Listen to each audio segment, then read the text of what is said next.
Welcome to Nasdaq Trade Talks. I'm Jill Malandrino, Global Markets Reporter at Nasdaq. Joining me is Andrew Adam, co-founder and managing director of Oak HCFT, to discuss the VC fundraising and investment environment. Andrew, it's great to have you with us. Welcome to Trade Talks. Great. Thanks, Jill. Thanks for having me. You got it. And what a difference a year makes. Certainly looks very different in 2022 than it did in 2021. What are your thoughts around the current VC environment right now? Well, it's certainly slower than it was. When we look at the trends of this year versus last year, it's about 50% lower than it was in 2021, and really more in line with 2020. So you could say it's kind of a return to the years past, but it is a dramatic slowdown from last year for sure. When you look ahead to 2023, when do you expect the market to open up again?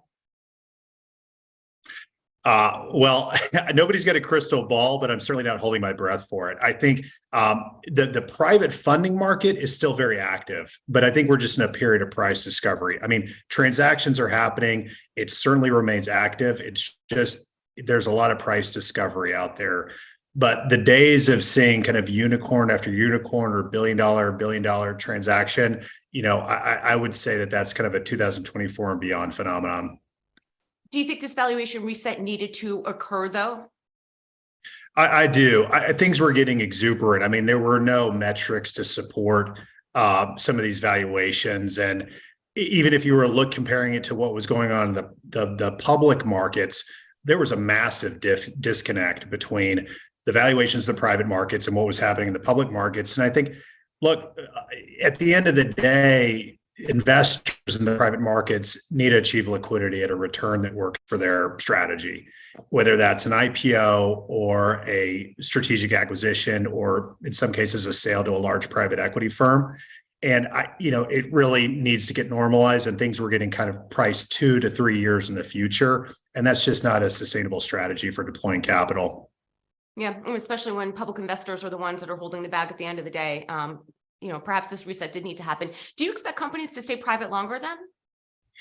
I do. I think, the focus right now in the private markets is kind of stretching the cash runway. And some of that is because they have the cash, they have the resources, they have the financial stability to stay private, and they will just keep growing in the private markets. Some are just going to need to stay private, but really focus on their operations, how to become more efficient. How do I focus my growth? How do I stretch my cash balance to the next financing or liquidity event? So I do absolutely think companies will continue to stay private longer. There is the overarching trend of large strategics. I focus on healthcare. Our firm focuses on healthcare and fintech. There's still a very active strategic acquisition market. I mean, large acquirers have imperatives. They have cash. And so this can be a really good market environment to look for, add-on M&A or a transformative transaction. And that's typically where our portfolio companies come into play.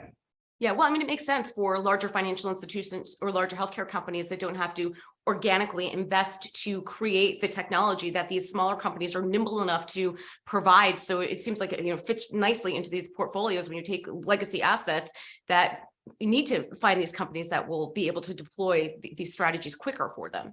Absolutely. So it's the acquisition, as you say, of the capability.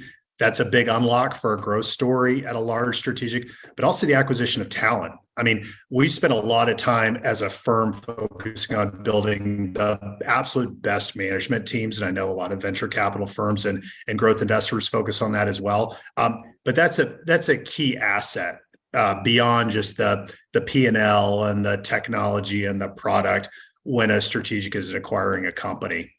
Yeah, well, that is encouraging to hear. It almost humanizes it more than just dollars and cents and what's happening on a balance sheet. Andrew, are there specific areas in healthcare that are more attractive than others?